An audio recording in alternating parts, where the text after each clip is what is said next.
A paz do nosso Senhor Jesus Cristo. Eu sou Veridiana Costa e estamos aqui hoje para mais um dia de leitura. Senhor Deus e Pai, glorificado e exaltado és o teu santo nome. Muito obrigada, Pai, por mais um dia de vida. Agradeço por sua bênção e por sua proteção. Muito obrigada, Senhor, pelos teus livramentos, Pai. Por favor, nos abençoe nesta leitura. Que cada palavra sua, Senhor, seja ensinamento em nossas mentes e em nossos corações. Nos inspire e nos direcione sempre a Ti, em nome de Jesus. No último vídeo, nós lemos 2 Crônicas, capítulo 14, né, que termina com Asa de Israel contra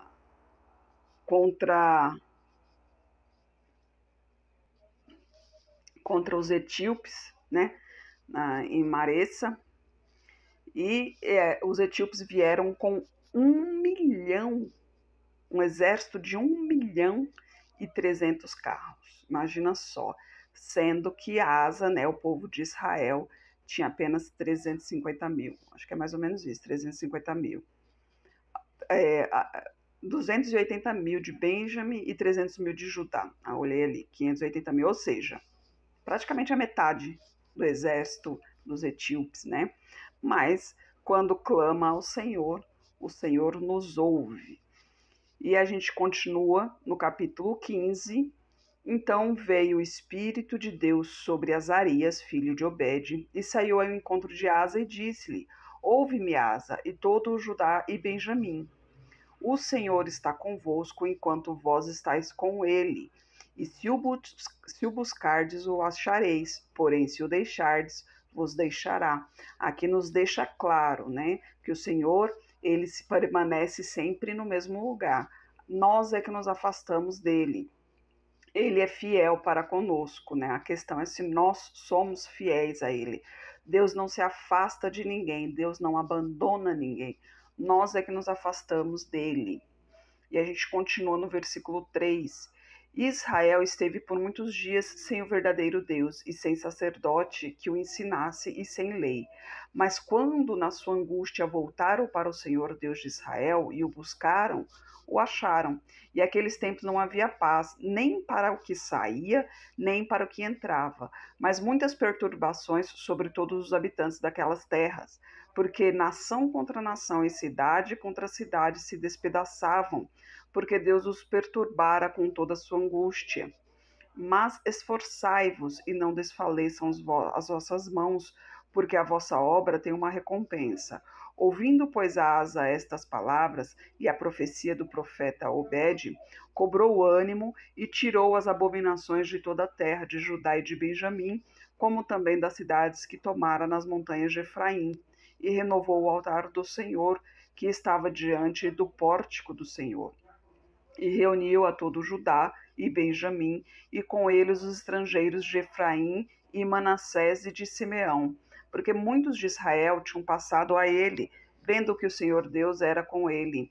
E ajuntaram-se em Jerusalém no 3º mês, no ano 10º do reinado de Asa. E no mesmo dia ofereceram em sacrifício ao Senhor, do despojo que trouxeram, 700 bois e 7.000 ovelhas, e entraram na aliança para buscarem ao Senhor, Deus de seus pais, com todo o seu coração e com toda a sua alma, e de que todo aquele que não buscasse ao Senhor de Israel morresse, assim o menor como o maior, tanto o homem como a mulher, e juraram ao Senhor em alta voz com júbilo e com trombetas e buzinas, e todo o Judá se alegrou deste juramento, porque de todo o seu coração juraram, e de toda a sua vontade o buscaram e o acharam, e o Senhor lhes deu repouso ao redor. E também a Maaca, sua mãe, o rei Asa depôs, para que não fosse mais rainha, porquanto fizeram um horrível ídolo a Azerá. E Asa destruiu seu horrível ídolo, e o despedaçou, e o queimou junto ao ribeiro de Cedron. Os altos, porém, não foram tirados de Israel, contudo o coração de Asa foi perfeito em todos os seus dias, e trouxe à casa de Deus as coisas consagradas por seu pai, e as coisas que ele mesmo tinha consagrado, prata, ouro, vasos, e não houve guerra até o 35º ano do reinado de Asa. Uma coisa muito importante aqui que nos chama a atenção, que Asa depôs, ou seja, expulsou a sua mãe, né? A palavra de Deus diz honrar pai e mãe, mas a palavra de Deus diz muito claramente que Deus em primeiro lugar. Então, obviamente, você tem que honrar o seu pai e sua mãe, mas a partir do momento que eles, né, ou um deles, vá contra a palavra do Senhor, daí sim, então você obedece ao Senhor. E foi o caso aqui de Asa, né? A mãe dele estava fazendo ídolos, né? A mãe dele não se converteu ao Senhor. Então, sendo assim, ali não tinha espaço para ela, pois afinal de contas, em Judá era somente os filhos de Deus ali. E a gente continua no capítulo 16. No 36º ano do reinado de Asa, Baasa, rei de Israel, subiu contra Judá e edificou a Ramá, para não deixar ninguém sair, nem chegar a Asa, rei de Judá. Então Asa tirou a prata e o ouro dos tesouros da casa do Senhor e da casa do rei, e enviou servos a Ben-Hadad, rei da Síria, que habitavam em Damasco, dizendo: acordo há entre mim e ti, como houve entre meu pai e o teu. Eis que te envio prata e ouro. Vai, pois, e anula o teu acordo com Baasa, rei de Israel, para que se retirem de sobre mim. E Ben-Hadad deu ouvidos ao rei Asa e enviou os capitães dos seus exércitos contra as cidades de Israel. E eles feriram a Ijon, a Dan, a Abel-maim e a todas as cidades armazéns de Naftali. E sucedeu que, ouvindo a Baasa, deixou de edificar a Ramá e não continuou a sua obra. Então o rei Asa tomou a todo Judá e levaram as pedras de Ramá e a sua madeira, com que Baasa edificara, e com elas edificou a Gebá e a Mispá. Naquele mesmo tempo veio Anani o vidente a Asa, rei de Judá, e disse-lhe: porquanto confiaste no rei da Síria e não confiaste no Senhor teu Deus, por isso o exército do rei da Síria escapou da tua mão. Porventura não foram os etíopes e os líbios um grande exército com muitíssimos carros e cavaleiros? Confiando tu, porém, no Senhor, ele os entregou nas tuas mãos. Porque, quanto ao Senhor, seus olhos passam por toda a terra, para mostrar-se forte para com aqueles cujo coração é perfeito para com ele. Nisto, pois, procedeste loucamente, porque desde agora haverá guerras contra ti. Olha só, quando Asa teve em seu entendimento de cortar as relações de Israel, né, com Ramá, ele não buscou a Deus, né? Ele não perguntou para Deus se realmente deveria fazer isso ou não. Então, obviamente, ali Deus se entristeceu da atitude dele, né? E a gente continua aqui no versículo 10. Porém, Asa se indignou contra o vidente e lançou-o na casa do tronco, porque estava enfurecido contra ele por causa disto. Também Asa, no mesmo tempo, oprimiu alguns do povo. E eis que os atos de Asa, tanto os primeiros como os últimos, estão escritos nos livros dos reis de Judá e Israel. Então, aqui, infelizmente, Asa não seguiu o Senhor até o fim, né? Porque além dele ir contra um profeta do Senhor, ele ainda maltratou o povo de Deus ali, porque ele estava com raiva do que foi profetizado ali para ele. E a gente continua no versículo 12. E no ano 39 do reinado, Asa caiu doente de seus pés. A sua doença era em extremo grave. Contudo, na sua enfermidade, não buscou o Senhor, mas antes os médicos. Gente, a Bíblia não está dizendo que você não deve procurar os médicos, tá? Até mesmo porque Deus concedeu a inteligência para que pudesse fazer esse trabalho de ajuda à saúde do ser humano. A questão é que você não pode colocar o médico em primeiro lugar. Então, tudo que você for fazer, você tem que buscar a Deus. Todos os seus pensamentos, suas atitudes, todos os seus planos, tudo tem que estar Deus em primeiro lugar. E assim ele vai te guiando, inclusive para os médicos que ele determinar que é o propósito dele para você. E a gente continua no versículo 13. E Asa dormiu com seus pais e morreu no ano 41 do seu reinado. E o sepultaram no seu sepulcro, que tinha cavado para si na cidade de Davi, havendo-o deitado na cama, que se enchera de perfumes e especiarias preparadas segundo a arte dos perfumistas. E destas coisas fizeram-lhe uma grande queima. Eles seguiram os costumes da época, né? Principalmente os reis, os príncipes, os nobres, né? Vamos dizer assim, eles tinham um ritual, né? Mais elaborado. E a gente continua no capítulo 17. E Jeosafá, seu filho, reinou em seu lugar e fortificou-se contra Israel, e pôs soldados em todas as cidades fortificadas de Judá, e estabeleceu guarnições na terra de Judá, como também nas cidades de Efraim, que Asa seu pai tinha tomado. E o Senhor era com Jeosafá, porque andou nos primeiros caminhos de Davi seu pai, e não buscou a Baalins, antes buscou a Deus de seu pai, andou nos seus mandamentos, e não segundo as obras de Israel. E o Senhor confirmou o reino na sua mão, e todo o Judá deu presentes a Jeosafá, o qual teve riquezas e glória em abundância.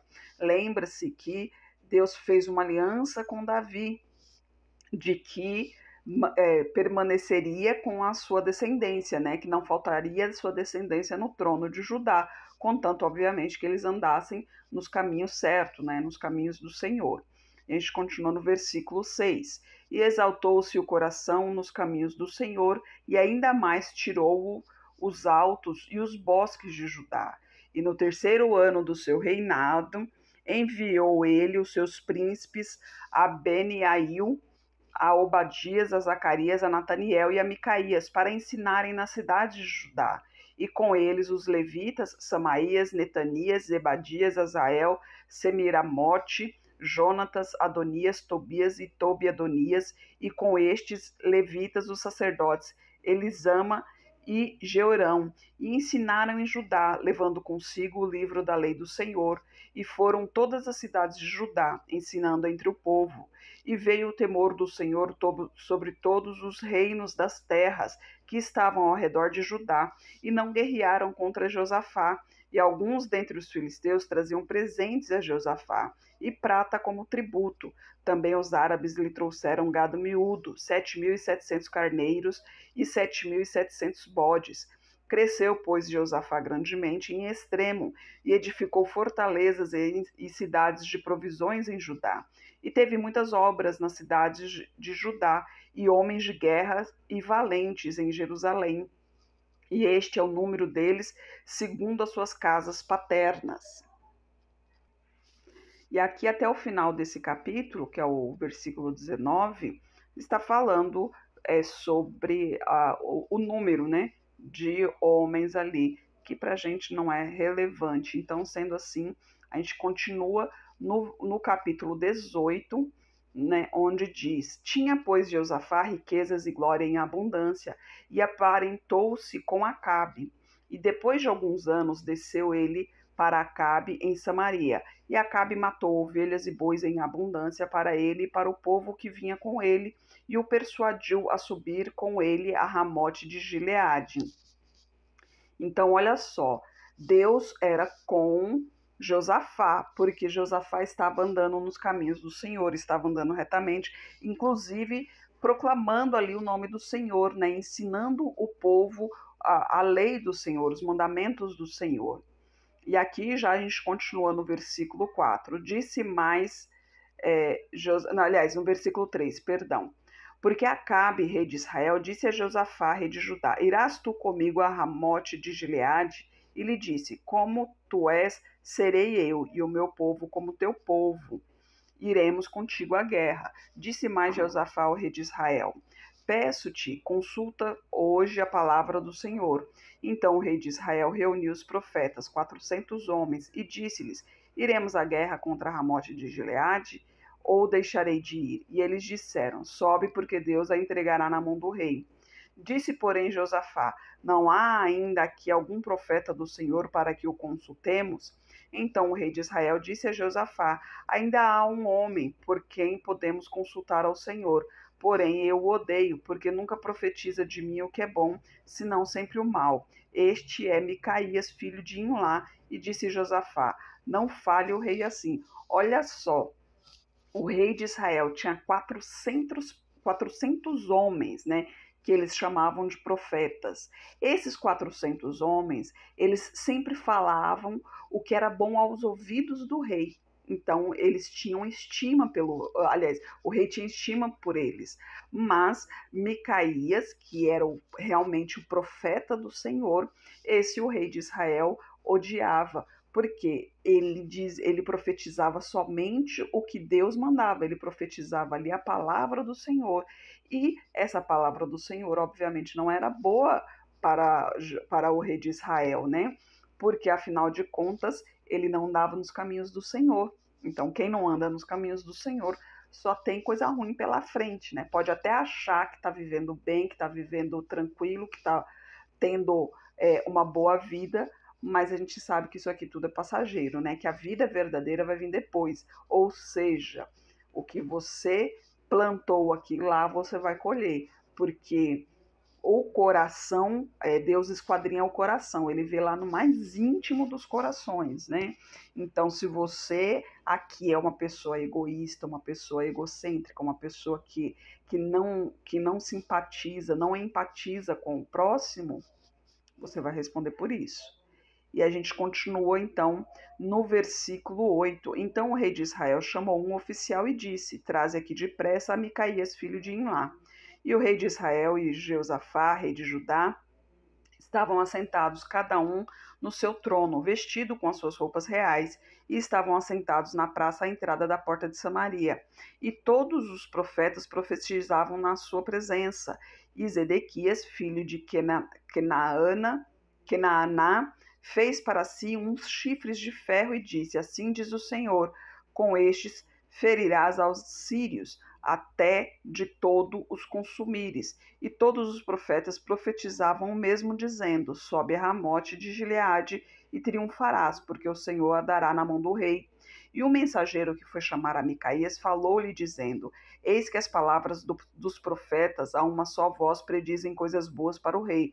Seja, pois, também a tua palavra como a de um deles, e fala o que é bom. Porém, Micaías disse: vive o Senhor, que o que meu Deus me disser, isto falarei. Vindo, pois, ele ao rei, este lhe disse: Micaías, iremos a Ramote de Gileade à guerra ou deixaremos de ir? E ele disse: subi e triunfarás, e serão dados na vossa mão. E o rei lhe disse: até quantas vezes te conjurarei para que não me fales, senão a verdade em nome do Senhor? Então disse ele: vi a todo Israel disperso pelos montes, como ovelhas que não têm pastor. E disse o Senhor: estes não têm senhor, torne cada um em paz para sua casa. Então o rei de Israel disse a Josafá: não te disse eu que ele não profetizaria de mim o que é bom, porém sempre o mal? Disse mais: ouve, pois, a palavra do Senhor. Vi ao Senhor assentado no seu trono, e todo o exército celestial em pé à sua mão direita e à sua esquerda.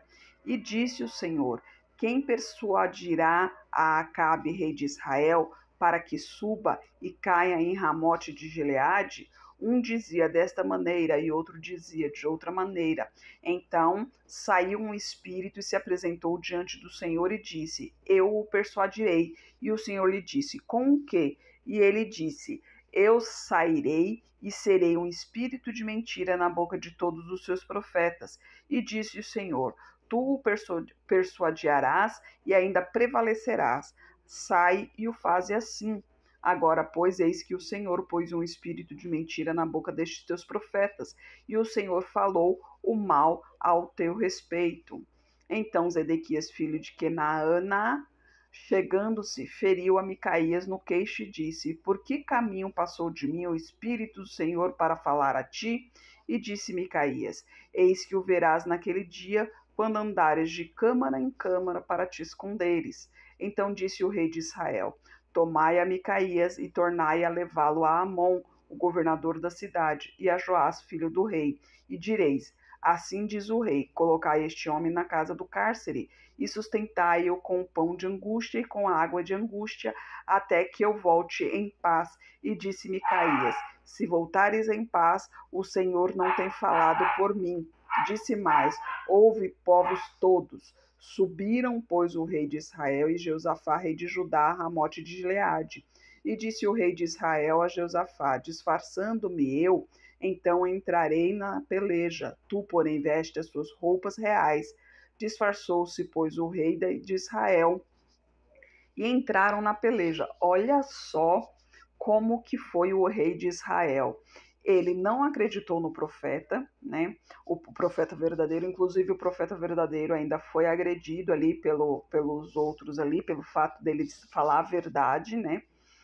E ainda por cima, aquela velha história, acreditou não acreditando, porque o rei de Israel, ele se disfarçou para poder entrar na guerra. Ele se disfarçou pensando assim, porque na guerra, o primeiro que os soldados buscam são os reis, porque matando o rei, acabou a guerra. Então ele com as vestes reais, né, ele vestido de rei, todos iriam saber ali, iriam procurar a morte dele. Então ele se disfarçou e colocou quem à frente? O rei de Judá, Josafá. E no versículo 30 continua: deu ordem, porém, o rei da Síria aos capitães dos carros que tinha, dizendo: não pelejareis nem contra o pequeno, nem contra o grande, senão só contra o rei de Israel. Sucedeu que, vendo os capitães dos carros a Josafá, disseram: este é o rei de Israel, e o cercaram para pelejar. Porém, Josafá clamou e o Senhor o ajudou, e Deus os desviou dele, porque sucedeu que, vendo os capitães dos carros, que não eram o rei de Israel, deixaram de segui-lo.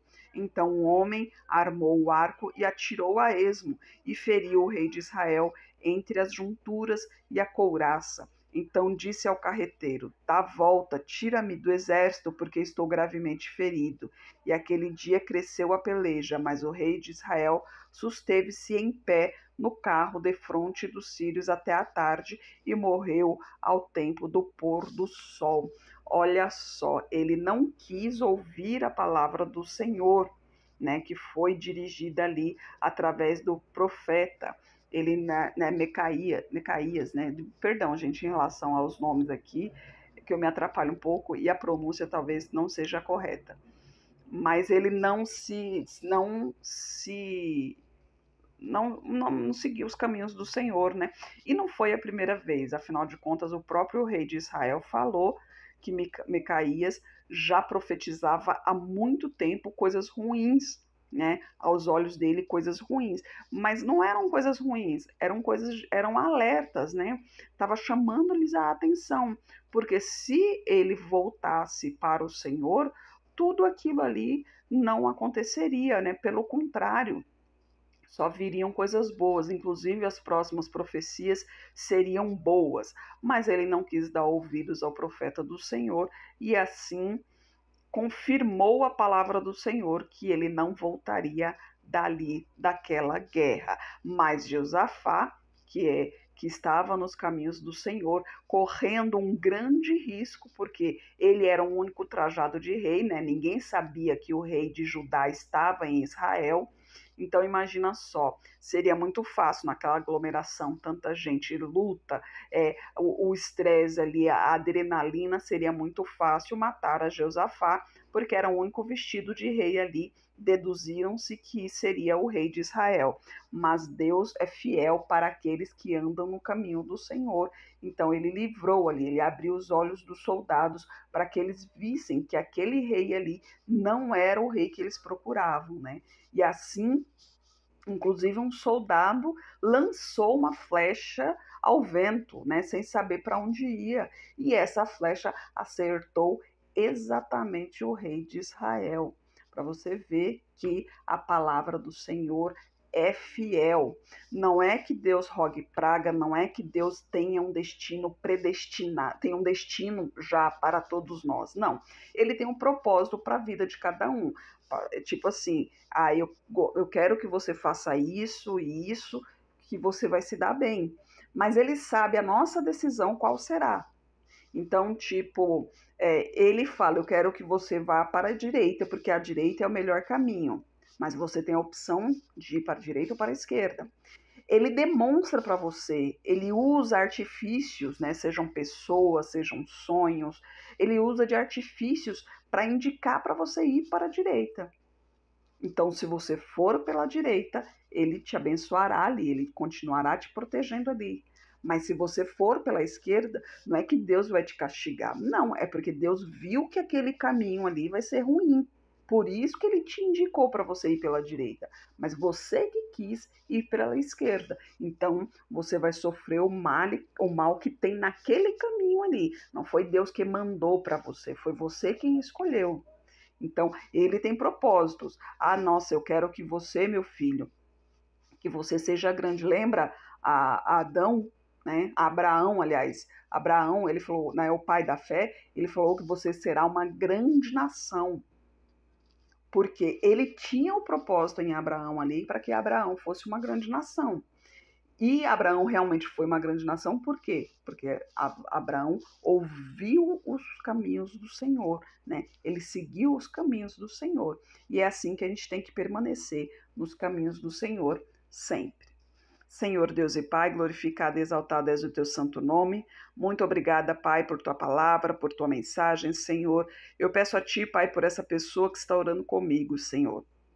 Derrama a tua unção sobre ela, Pai. Manifeste o teu poder na vida dela, Senhor.